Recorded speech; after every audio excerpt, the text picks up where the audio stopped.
Best health packages up to 80% discount. Tirumala Diagnostics. నమస్తే సుధీర్ గారు. నమస్తే అండి. నేను మీరు నాగరాజ్ గారు చేసిన ఒక వీడియో చూశాను. ఇప్పుడున్న జనరేషన్ ఆడపిల్లలు చాలా ఈజీగా అబ్బాయిలకు అట్రాక్ట్ అవుతున్నారు. కలర్ చూసో, హైట్ చూసో, పర్సనాలిటీ చూసో, లేదా వాళ్ళకున్న కొన్ని క్వాలిఫికేషన్స్ ఏవైతే ఉంటుంటాయి, హీరోలా ఉంటాడని. ఈ మొబైల్స్ ఎప్పుడైతే వచ్చేసిందో, డిజిటల్ ఎప్పుడైతే వచ్చేసిందో, ఆ ఎరాలో పడిపోయి వాళ్ళకంటూ కొన్ని లక్షణాలను కోల్పోయి మరి ఆడపిల్లలు అట్రాక్ట్ అవ్వడం జరుగుతుందని మీరు మాట్లాడడం జరిగింది. ఈ మధ్య కాలంలో ఆడపిల్లలకి సహనం, ఓపిక కూడా లేవు అని మీరు చెప్పారు. True. అవి అలవడాలంటే అసలు ఏ విధంగా ఉండాలి, ఆడపిల్లలకి ఆ క్వాలిటీస్ని ఏ విధంగా డెవలప్ చేయొచ్చు అంటాం. పేరెంట్స్ కూడా అడుగుతూ ఉంటుంటారు, ఇన్ని చెప్పారు కదా, మరి దీనికి క్లారిటీ ఎక్కడా అని అడుగుతూ ఉంటారు. అది ఆ ఎపిసోడ్ చూసిన తర్వాత నాకే అనిపించింది అడగాలని. మరి దానికి సంబంధించి మనం ఏ విధంగా డెవలప్ చేయొచ్చు అంటాం, ఎస్పెషల్లీ టీనేజ్ గర్ల్స్కి. ఈ విషయంలో నన్ను ఒక అమ్మాయి ఇన్స్పైర్ చేసింది. ఆ అమ్మాయి ఎవరనేది చెప్పే ముందు ఫస్ట్ ఇప్పుడు ప్రెసెంట్ జనరేషన్ అమ్మాయి గురించి మాట్లాడుకుందాం. ఓకే, మీరు నన్ను తిట్టుకోకండి. మీ ఇంట్లో ఒక అన్నయ్యలాగా, పేరెంట్స్ చూసే పని అయితే మీ ఇంట్లో ఒక పెద్ద కొడుకులాగా నేను చెప్తున్నాను. ఈ మధ్య నన్ను కాలేజ్ గెస్ట్గా పిలిచారు మ్యామ్. ఒక ప్లేస్ కూడా నేను చెప్పను, కాలేజ్ పేరు చెప్పను. అది గర్ల్స్ క్యాంపస్. యాక్చువల్గా వాళ్ళ గెస్ట్ హౌస్ వచ్చేసి క్యాంపస్కి కొద్దిగా దూరంలో గెస్ట్ హౌస్ ఉంటుంది. గెస్ట్ హౌస్ నుంచి బిల్డింగ్ కనపడుతూ ఉంటుంది. ఓకేనా? Okay. నేను ముందు రోజు నైట్ అక్కడికి వెళ్ళిపోయాను. గెస్ట్ హౌస్లో నాకు స్టే ఇచ్చారు. పక్కన నా టీం వేరే వాళ్ళు వేరే రూమ్లో ఉన్నారు. నాకు ముందు రోజు సార్ ఏం చెప్పారంటే, మీరు కొద్దిగా అబ్జర్వేషన్ ఉండాలి సార్ అన్నారు. ఏంటి అబ్జర్వేషన్ అంటే, మీరు ఈరోజు రాత్రి 1 గంటకు అలారం పెట్టుకొని లేచి మళ్ళీ పడుకోండి సార్ అన్నారు. ఎందుకు సార్ 1 గంటకు అలారం గురుగారు ఏమనుకోకండి, నేను చెప్తున్నాను, మీరు చేయండి అన్నారు. నాకు అసలు సరే వీళ్ళు ఎందుకు చెప్తున్నారని చెప్పి, మీరు మా పిల్లలతో మాట్లాడే ముందు 1 గంటకు అలారం పెట్టుకొని ఆ రోజు రాత్రి అక్కడ మీరు ఒకసారి రూమ్ బయటకు వచ్చి చూసిన తర్వాత రేపు మళ్ళీ క్లాస్ తీసుకోండి సార్ అన్నారు. సరే నేను ఇంతలా అని చెప్తున్నాడు, ఏంటని తెలుసుకుందాం అని చెప్పి అప్పటిదాకా నాకు వేరే నోషన్ ఉంది. సరే అని చెప్పి ఆ రోజు రాత్రి మేము అక్కడ పడుకున్నాం. నా టీం అందరూ వేరే రూమ్లో ఉన్నా, నేను ఇక్కడ రూమ్లో ఉన్నా. 1 గంటకు అలారం పెట్టుకొని లేచిన తర్వాత బయటికి వచ్చి కారిడార్లో ఓపెన్ చేసి, డోర్లో ఓపెన్ చేసి చూడంగానే ఆ రోజు ఫస్ట్ టైం నేను ఒక 500 దయ్యాలని చూశానండి. ఏం మాట్లాడతాను సుధీర్, దయ్యాలంటే నిజమేనండి. ఆ దయ్యాలు కూడా ఎలా ఉన్నాయి తెలుసా? మెరుస్తున్నాయి. లైట్లు ఇటు వెళ్తున్నాయి, ఇటు వెళ్తున్నాయి, ఇటు వెళ్తున్నాయి, ఇటు వెళ్తున్నాయి. చూసే వాళ్ళకి అర్థం కావట్లేదు కదా. 500 దయ్యాలు ఏంటండి? రాత్రి 1 గంటకి మొబైల్ పట్టుకొని తిరుగుతూ ఉంటే ఆ లైట్ షేడ్ 500 మంది ఇలా తిరుగుతూ ఉంటే ఆ రోజు నేను 500 దయ్యాలు తిరుగుతున్నాను చూశాను. అర్ధరాత్రి 1 గంటకి 2 గంటలకి కాలేజ్ మేనేజ్మెంట్లకి ఏం చేయాలో కూడా అర్థం కావట్లేదు. నేను చెప్పే మాట అబద్ధమైతే, అమ్మ చూసే ఆడపిల్లలు ఎవరైనా ఉంటే నన్ను తప్పుగా తీసుకోకండి. కానీ ఎక్కడ నేను ఇప్పుడు ఒక ఇన్స్పైరింగ్ ఉమెన్ చెప్తాను. నేను గొప్ప గొప్ప మహిళా మూర్తుల గురించి చెప్పే ముందు మీ ఏజ్లో ఉండే ఒక అమ్మాయి గురించి ఇప్పుడు నేను చెప్తాను.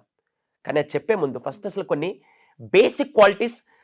ఇంతకుముందు ఆడవాళ్ళకి ఓర్పు, సహనం అనేది మన మదర్స్ నుంచి మనం నేర్చుకున్నాం. ఇప్పటికీ ఆడవాళ్ళు ఉదయాన్నే 5 గంటలకు లేచి వాళ్ళ ఇంట్లో పనులన్నీ పూర్తి చేసి, నేను చెప్పేది పెళ్ళైన తర్వాత చాలామంది బాధ్యతగా మారి చాలా గొప్ప ఇన్స్పిరేషన్గా మారారు.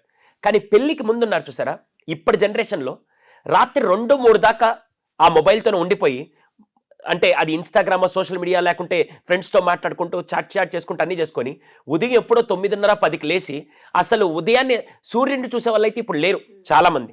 దాంతోపాటు సెకండ్ ఆస్పెక్ట్ ఏంటి తెలుసా, ఇంకా టైం అయిపోతుందని. అంతకుముందు నాకు తెలిసి స్నానం చేసిన తర్వాత ఆ డేని స్టార్ట్ చేసేవాళ్ళు ఉంటే, ఈరోజు బాడీ స్ప్రేతో డేని స్టార్ట్ చేసే వాళ్ళు చాలామంది ఉన్నారు. అంటే మీరు అర్థం చేసుకోండి. ఇంకా హానెస్ట్గా చెప్తున్నాను, ఇది చాలామంది పేరెంట్స్ వచ్చి కంప్లైంట్ చేస్తూ, మా అమ్మాయి స్నానం చేయట్లేదండి, హడావిడికి వెళ్ళిపోతుంది. వార్డెన్స్ చాలామంది, మేము వార్డెన్స్ కౌన్సిలింగ్ చేసినప్పుడు ఈ అమ్మాయిలు అసలు స్నానాలు చేయడం కానీ అసలు ఏమి లేదు సార్, మొహానికి మేకప్ వేసుకుని టక్కని వెళ్ళిపోతున్నారు కాలేజ్కి. ఉదయాన్నే రాత్రి పడుకుంటే కదా త్వరగా లేసేదానికి. అదంతా పక్కన పెడితే పనికి మాలిన చెత్త అంతా తీసుకెళ్ళి ఇక్కడ వేస్తూ ఒంటిని శుభ్రం చేసుకోవట్లేదు, మైండ్ని శుభ్రం చేసుకోకుండా ఈరోజు నిజంగా అమ్మ, నేను ఒక ఇంటి మనిషిగా చెప్తున్నాను. మా దగ్గరికి వచ్చి పేరెంట్స్ ఏడుస్తున్నప్పుడు, మా దగ్గరికి వచ్చి టీచర్లు మాట్లాడుతున్నప్పుడు, సార్ వీళ్ళు ఇలా ఉంటే రేపటి రోజున వీళ్ళు పెద్దయి ఒక ఫ్యామిలీని లీడ్ చేసి ఒక రెస్పాన్సిబుల్ పర్సన్ ఎలా అవుతారని చెప్పి చాలా వరకు అది డిస్కనెక్ట్ అవుతారు. అప్పుడు నాకు ఒక అమ్మాయి నిజంగా ఈ జనరేషన్లో పర్ఫెక్ట్ ఎగ్జాంపుల్గా నాకు కనెక్ట్ అమ్మాయి ఒక అమ్మాయి ఉంది. ఆ అమ్మాయి గురించి మీకు చెప్తాను. ముంబైలో మామూలుగా రేపటి రోజున ఒక అమ్మాయికి భయంతో కూడిన బాధ్యత రావాలంటే, భయంతో కూడిన బాధ్యత, కొంతమంది భయపెట్టి బాధ్యతనిస్తుంటారు. నేనేమంటానంటే, భయంతో కూడిన బాధ్యత కాకుండా స్పిరిచువల్ డిసిప్లిన్ కనుక మీరు ఇవ్వగలిగితే, దాంట్లో ఒక అమ్మాయిని ఈరోజు నేను ఒక ఇన్స్పిరేషన్గా తీసుకున్నాను. కుటుంబం నుంచి పిల్లలు కానీ నెక్స్ట్ జనరేషన్ నేర్చుకుంటారని నేను అంటాను. మీరు ఎంతవరకు ఒప్పుకుంటారు? కుటుంబం నుంచే నేర్చుకుంటాను సార్. 200%. అలా ఒక కుటుంబం నుంచి, అందులో జైన్ ఫ్యామిలీస్ ఏం చేస్తారంటే, వాళ్ళు ఉపవాసాలు ఎక్కువ ఉంటారు, ఆనియన్ ఎక్కువ తినరు, లేకుంటే గార్లిక్ కానీ, లేకుంటే ఇలాంటివన్నీ వాళ్ళు వాడరు ఎక్కువ. అస్సలు వాడరు. అలా చేస్తూ ఉంటారు. అటువంటి కుటుంబం నుంచి ఒక అమ్మాయి చిన్నప్పటి నుంచి వాళ్ళకు ఉపవాసాలు చాలా స్ట్రాంగ్గా ఉంటాయి. ఆ అమ్మాయి చిన్నప్పటి నుంచి తండ్రిని, తల్లిని, కుటుంబాన్ని మొత్తం చూస్తూ వాళ్ళు మా అమ్మాయికి చదువుతో పాటు అసలు ఏం నేర్పించకపోయినా ఈ విలువలు నేర్పించాలని చెప్పి ఆ పాపని స్పిరిచువల్గా కరెక్ట్ చేయడం మొదలుపెట్టారు. ఈ రోజు ఎంతమందికి ఆ స్పిరిచువల్ డిసిప్లిన్ ఉందంటే ఎవరికి లేదు. నేను అమ్మాయిలందరినీ ఒక క్వశ్చన్ అడుగుతాను. లాస్ట్ టైం ఎప్పుడు మీరు గుడికి కానీ చర్చికి కానీ, ఎందుకంటే మసీదుకి మనం వెళ్ళట్లేదు కాబట్టి నేను నార్మల్గా అడుగుతున్నాను, మీరు ప్రార్థన చేసింది కానీ లేకుంటే స్పిరిచువల్గా ఎంతమంది గుడికి వెళ్ళారంటే ఎప్పుడైనా ఉంటే ఇంతకుముందు నాకు తెలిసి ఫ్రైడేనో లేకుంటే మంగళవారం ఇలా గుళ్ళకే వెళ్ళేవాళ్ళు. ఇప్పుడు గుడికి వెళ్ళడానికి కూడా టైం లేదు. ఆ టైం లోపల 4 పోస్టులు 4 ఇన్స్టాగ్రామ్ రీల్ వేసుకుంటూ ఉంటే సరిపోద్ది కదా. ఈ లోపల వీళ్ళు ఏం చేస్తారంటే ఈ చెత్తనంతా పెట్టుకొని స్పిరిచువల్గా ఎందుకు వెళ్ళాలి తెలుసా? ఒకసారి మీరు ఎప్పుడైనా ఒక ప్లెజెంట్ ప్లేస్కి వెళ్ళి కూర్చుంటే మీకే తెలియకుండా మైండ్ వెళ్ళి ఎనర్జీస్ కనెక్ట్ అవుతుంది. వీళ్ళకి ఎనర్జీస్ కనెక్ట్ అవ్వట్లేదు, చెత్త కనెక్ట్ అవుతుంది. అక్కడ ప్రాబ్లం వస్తుంది. అలాంటి టైంలో నాకు ఒక అమ్మాయి, తను చిన్నప్పటి నుంచి జైన్ ఫ్యామిలీలో పుట్టి వాళ్ళు చిన్నప్పటి నుంచి ఉపవాసాలు చేస్తున్నారు. ఉపవాసం అంటే ఏంటంటే బాడీని ఫిల్టర్ చేసే ఒక గొప్ప ప్రక్రియ. మనం కూడా చేస్తాం. ఇంతకుముందు రోజుల్లో మీకు గుర్తుందో లేదు, మనం కూడా ఇప్పుడు కార్తీక మాసంలో కానీ ఇలాంటి టైంలో ఉపవాసాలు చేస్తుంటారు. ముస్లిమ్స్ కూడా చాలామంది రంజాన్ నెలంతా వాళ్ళు ఉపవాసాలు చేస్తుంటారు. డిఫరెంట్ రిలీజియన్స్ వాళ్ళు చేస్తుంటారు. ఈ అమ్మాయి చిన్నప్పటి నుంచి వాళ్ళ ఫ్యామిలీని చూస్తూ తను కూడా నేను కూడా ఉపవాసం చేస్తే బాగుంటుందని చెప్పి 9వ క్లాస్లోనే ఫస్ట్ ఒక ప్రయత్నం మొదలుపెట్టింది. 8 రోజుల పాటు ఉదయం 9 నుంచి సాయంత్రం 6 వరకు ఏమీ తినకుండా దాదాపుగా 8 రోజులు, చిన్నప్పుడు 9 years అప్పుడు తను మొదలుపెట్టింది. 8 days చేసి తనకి చాలా బాగా అనిపించింది. ఆ టైంలో ఒక ఉపవాసం ఉండాలంటే ఏం చేయాలంటే, మ్యామ్ నా కళ్ళ ముందు ఫుడ్ కనపడుతున్నా కూడా చాలా సెల్ఫ్ డిసిప్లైన్గా ఉంటూ కంట్రోల్లో ఉంటూ ఏది తాకకూడదని చెప్పి ప్రపంచంలో పిల్లలకి నేర్పించాల్సిన క్వాలిటీస్లో ఫస్ట్ వచ్చేది ఆ ఫాస్టింగ్లో వాళ్ళు ఆ డిసిప్లైన్లు నేర్చుకుంటారు. ఇప్పుడు నా కళ్ళ ముందు ఏముంది, నాకు ఇష్టమైన ఫుడ్ ఉంది, కానీ నేను దేంట్లో ఉన్నాను, ఫాస్టింగ్లో ఉన్నాను. దానికి అది నా కళ్ళ ముందు కనపడుతున్న నేను కంట్రోల్లో ఉండాలంటే నేను ఎంత డిసిప్లిన్లో ఉండాలి, నేను ఎంత కమిట్మెంట్లో ఉండాలి, నేను ఎంత సాక్రిఫైస్ చేయాలి. ఆ అమ్మాయి 9వ ఏట నుంచి తను ఆ సాక్రిఫైస్, ఆ కమిట్మెంట్ మొత్తం మీరు ప్రపంచంలో ఒక పిల్లాడికి నేర్పించాల్సిన క్వాలిటీస్ అన్ని ఆ అమ్మాయి 9th yearలో నేర్చుకోవడం మొదలుపెట్టింది. తను 9 yearsలోనే అది చేసిన తర్వాత ఇంకా ఏదన్నా నెక్స్ట్ లెవెల్ నా మీద నాకు కంట్రోల్ తెచ్చుకోవాలని చెప్పి, మామూలుగా 16 ఏళ్ల పిల్లలంటే సినిమాలకు వెళ్ళామా, షికార్లకు వెళ్ళామా, ఫుడ్ తిన్నామా, ఎంజాయ్ చేసాం అనుకునే టైంలో ఈ అమ్మాయి 16వ ఏట నేరుగా తన కుల దైవం లాగా ఇంటికి ఒక గురువు ఉంటారని చెప్పి ఆ గురువు దగ్గరికి వాళ్ళ అమ్మా నాన్నతో పాటు వెళ్ళి 16 years అంటే 11th class అవుతుంది. ఆ అమ్మాయి నేరుగా గురువు దగ్గరికి వెళ్ళి, గురుగారు నేను ఇలా ఉపవాసం చేద్దాం అనుకున్నాను, కంటిన్యూస్గా ఒక 10 రోజులు అలా చేద్దాం అనుకుంటానంటే ఆయన అడిగారు, అదేంటమ్మా మీ వయసులో వాళ్ళందరూ అలా తినడానికి షికారులు చేయడానికి ఇష్టపడతారు కదా, నువ్వేంటి ఇలా అంటే, లేదు అవన్నీ నన్ను అట్రాక్ట్ చేయడం కాదు, నేను వాటి మీద కంట్రోల్ తీసుకోవాలంటే నాకు ఈ ఉపవాసం ఒకటే సొల్యూషన్ దొరికింది, నేను కంట్రోల్ తీసుకునే విధంగా నేను డెవలప్ అవ్వాలి నా మైండ్ అని చెప్పి తను డిసైడ్ చేసుకొని, లేదు తల్లి నువ్వు చేయగలుగుతాను, లేదు సార్ గురుగారు నేను ఖచ్చితంగా చేయాలనుకున్నాను, ఆ అట్రాక్షన్స్ నన్ను ఎప్పుడు రాకుండా నా మైండ్ నా కంట్రోల్లో పెట్టుకోవడానికి ఇదొక్కటే. వెంటనే ఆ గురుగారు కూడా ఓకే తల్లి నువ్వు చేస్తాను, నేను సపోర్ట్ చేస్తాను. ఫస్ట్ 10 రోజులతో మొదలుపెట్టాను. 10 రోజులు కూడా ఉదయం 9 నుంచి సాయంత్రం 6:30 వరకు కేవలం వేడి నీళ్లు మాత్రమే తాగుతూ ఉపవాసం చేసుకుంటూ వచ్చింది. ఎటువంటి ఆరోగ్య పరిస్థితుల్లో కానీ ఎటువంటి ఇబ్బంది రాకుండా ఉదయం 9 నుంచి 6:30 వరకు చాలా జాగ్రత్తగా వేడి నీళ్ళు మాత్రం తాగుతూ మళ్ళీ ఇంట్లో ఒకటే కూర్చోాలి. కాలేజ్కి వెళ్తుంది, రొటీన్గా కాలేజ్కి వెళ్తూ 10 రోజుల నుంచి మొదలుపెట్టి ఇది బాగుందని చెప్పి 10 రోజుల తర్వాత ఆ కాలేజ్కి వెళ్ళినప్పుడు తన స్నేహితులందరూ అన్ని రకాల ఫుడ్స్ తింటూ ఉన్నా, అందరు వెళ్ళి అంతా లైఫ్ని ఎంజాయ్ చేస్తూ ఉన్నా కూడా ఈ అమ్మాయి చాలా నిగ్రహంగా సెల్ఫ్ కంట్రోల్తో, డిసిప్లిన్తో, కమిట్మెంట్తో సాక్రిఫైస్ చేసి మరి చాలా స్ట్రాంగ్గా నిలబడింది. ఎమోషనల్గా హార్మోనల్ క్రేవింగ్ ఉండే ఆ టైంలో కూడా, ఫిజికల్ చేంజెస్ నాకు ఇది కావాలి తినాలని అట్రాక్షన్స్ ఉండే టైంలో కూడా తను ఎంత బాగా కంట్రోల్ తీసుకొని అలా కంటిన్యూ చేస్తూ 30 రోజులు చేసింది. 30 రోజులు అసలు అందరికి ఆశ్చర్యం వేస్తుంది. 30 రోజులు చేస్తూ ఇంకా బాగుందంటే దాన్ని 50 రోజులు చేసింది. 50 రోజులు చేస్తూ 40 రోజులు కాలేజ్కి వెళ్ళింది.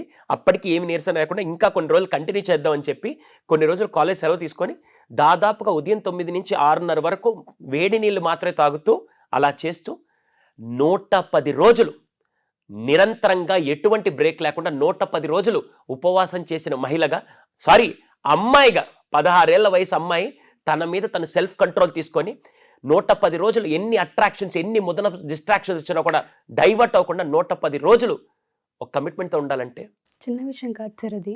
ఇక్కడ వీళ్ళందరికీ కనపడేది ఏంటంటే బాడీ మాత్రం ఫిల్టర్ చేస్తుందని మీరు అనుకుంటున్నారు, కానీ నేను చెప్పింది తెలుసా, బాడీతో పాటు మైండ్ ఎంత ఫిల్టర్ చేసింది తెలుసా. చిన్న చిన్న అట్రాక్షన్స్ వచ్చినా నన్ను డైవర్ట్ చేయలేవు, నేను అనుకుంటే ఏది నన్ను డైవర్ట్ చేయలేదని చెప్పి మైండ్ని కంట్రోల్ తీసుకుంది. డిసిప్లిన్, ఒక్కసారి అనుకున్న దాని మీద అలాగే స్టిక్ ఆన్ అవ్వాలని చెప్పి అలాగే స్టిక్ ఆన్ అయింది. సాక్రిఫైస్, ఇవన్నీ నేను తినకూడదని చెప్పి నాకు ఇష్టమైన ఫుడ్ కనపడుతున్నా కూడా తినకుండా ఉండేంత సాక్రిఫైస్ తను చేసింది. కమిట్మెంట్, ఒక్కసారి డిసైడ్ అయితే ఏదైనా పర్లేదు దానికి స్టిక్ ఆన్ అవ్వాలని చెప్పి కొన్ని గొప్ప వాల్యూ సిస్టమ్, స్పిరిచువల్ డెవలప్మెంట్ తను చేసుకునింది. అది ఎలా వచ్చింది తెలుసా? Cultural tradition. వాళ్ళ అమ్మా నాన్న చిన్నప్పటి నుంచి తనకు నేర్పిస్తూ గుడికి వెళ్ళాలి, లేకుంటే ఇలా చేయాలి, మనం ఇలా చేద్దామని చెప్పి వాళ్ళు చేస్తూ వీళ్ళు నేర్చుకోవడం మొదలుపెట్టారు. ఆ పాపే ఈరోజు క్రిషాచా. ఒక్కసారి మీరు యూట్యూబ్లో కానీ ఎక్కడికి వెళ్ళి 110 రోజులు క్రిషా అనే అమ్మాయి ఎలా చేసిందని ఒకసారి కొడితే 40 రోజులు కాలేజీకి వెళ్తూనే ఉపవాసం చేస్తూ దాని తర్వాత స్లోగా ఎలా అయినా దీన్ని ఇంకా నేర్చుకొని నేను నా మీద సెల్ఫ్ కంట్రోల్ తెచ్చుకోవాలి, డిసిప్లిన్. మీరు అనుకోవచ్చు హెల్త్ ఇష్యూస్ ఇవన్నీ, తను చాలా పర్ఫెక్ట్గా ఉంది, చాలా బాగా చేస్తుంది. ఇక్కడ మీరందరూ ఫిజికల్గా చూస్తున్నారు, కానీ నేను మెంటల్ స్ట్రెంగ్త్ గురించి నేను మాట్లాడతాను. అది ఆ అమ్మాయి స్పిరిచువల్గా కనెక్ట్ అయింది కాబట్టి ఆ అమ్మాయికి ఒక విలువ వచ్చింది. ఈరోజు అందరూ స్పిరిచువాలిటీ అనేది తగ్గిపోయింది. అసలు గుడికి వెళ్ళారంటే అది పండగ వచ్చినప్పుడు అది గుడికి ఏదో షోకేజ్లో చూపించినట్టు ఊరికి వెళ్ళి రావడం తప్ప, స్పిరిచువల్ కనెక్టివిటీ వెళ్ళడం వల్ల మైండ్ చాలా మెచ్యూర్డ్గా వస్తుంది. మైండ్ మీ మీద కంట్రోల్ పెంచడానికి చాలా బాగా ఉపయోగపడుతుంది. నాకు తెలిసి ఆ అమ్మాయిని మనందరికి ఇన్స్పిరేషన్. 16 ఏళ్ల వయసులో ఇన్ని డిస్ట్రాక్షన్స్ పక్కన ఉన్నా కూడా తను కంట్రోల్ తీసుకుందంటే చిన్న విషయం కాదు సార్ అది. ఇంకే పనికి మాలిన విషయాలు ఆమెకి దగ్గరికి కూడా రావు. So she are inspiration. ఈరోజు నేను రాత్రి 2 దాకా 3 దాకా ఇందాక నేను చెప్పిన ఇన్సిడెంట్లో కూడా వాళ్ళందరూ అమ్మాయిలందరూ అలా డిస్ట్రాక్ట్ అవుతుంటే ఇక్కడ ఈ అమ్మాయి ఎంతోమంది మిగతా గర్ల్స్కి she an inspiration to cultivate that kind of life skills in her body. అందుకే దయచేసి పేరెంట్స్ స్పిరిచువల్ థింగ్ అనేది పిల్లలకి అప్పుడప్పుడు కనెక్ట్ చేస్తూ ఉండండి. స్పిరిచువల్ అంటే కేవలం అదేదో గుడికి వెళ్ళి కొబ్బరికాయలు కొట్టడం ఇవన్నీ కాదు. తనని తను బ్యాలెన్స్ చేసుకునే విధంగా, తనని కంట్రోల్ చేసుకునే విధంగా, ఒక ఎనర్జీతో కనెక్ట్ అయ్యే విధంగా ఎలా అయితే మీరు చేస్తారో పిల్లలు అవే నేర్చుకుంటారు. మీ ఫ్యామిలీ ట్రెడిషన్లో స్పిరిచువల్ డెవలప్మెంట్ అని తీసుకొని వస్తేనే వాళ్ళు తీసుకొస్తారు. మీరు అన్నట్టుగానే సార్, చాలామంది పేరెంట్స్ సెల్ఫ్ కంట్రోల్ లేదు పిల్లలు కానీ మాట్లాడే ప్రాసెసే ఎక్కువ ఉంటుంది తప్ప, యాజ్ ఏ పేరెంట్స్గా సెల్ఫ్ కంట్రోల్ మనకుందా, మనం ఏం చేస్తున్నాం, మన ట్రెడిషన్ ఏంటి, మనం వేటిని పాటిస్తున్నాం అనేది ఆలోచించుకోం.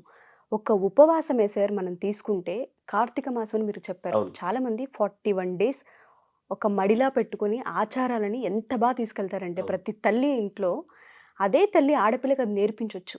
అప్పుడుండే నిగ్రహం కానీ, అప్పుడుండే అలవాట్లు కానివ్వండి, అప్పుడుండే ఏదైతే నిగ్రహం మనం చూస్తూ ఉంటుంటాం వాటిపైన ఫోకస్ పోను కూడా పోదు. పక్కన వాళ్ళు తింటూ ఉన్నా పొరపాటును కూడా మనకి క్రేవింగ్ రాదు, తెలియకుండా అందులో ఉండిపోతూ ఉంటుంటాం. పేరెంట్స్ అట్లీస్ట్ ఇటువంటివి గమనించి పిల్లలకి ఇవి కనుక డెవలప్ చేయగలిగితే ప్రతి ఆడపిల్లకి కూడా ఫ్యూచర్ పైన, కెరియర్ పైన, ఆలోచనల పైన ఇంకొంచెం డెవలప్ అయ్యే అవకాశం ఉంటూ ఉంటుంది. ఇది ఈ ఏజెస్ కామన్ హార్మోనల్ ఇన్బ్యాలెన్స్ అవుతూ ఉంటుందని మాట్లాడుతూ ఉంటాం, కానీ మన చేతుల్లో చాలా ఉంటుంది. మన పురాణాలు చాలా చెప్పాయి, మన సంస్కృతిలో చాలా గొప్ప గొప్ప విధి విధానాలు ఉన్నాయి. వాటిని పాటించగలిగితే ప్రతి ఆడపిల్ల ఇటువంటి వాటికి అట్రాక్ట్ అవ్వకుండా ఉండగలుగుతుంది. Thank you so much sir. ఇది ఒక మంచి టూల్. చాలామంది పేరెంట్స్కి ఇది ఒక మంచి అవకాశం. పిల్లల్ని సెల్ఫ్ కంట్రోల్ చేయగలిగే ఒకే ఒక శక్తి మన ట్రెడిషన్లోనే ఉంది. దాన్ని ఫాలో అవ్వి డెవలప్ చేయగలిగితే వాళ్ళ పిల్లల చేతుల్లో ఉన్నట్టే. Thanks allot sir. Thank you.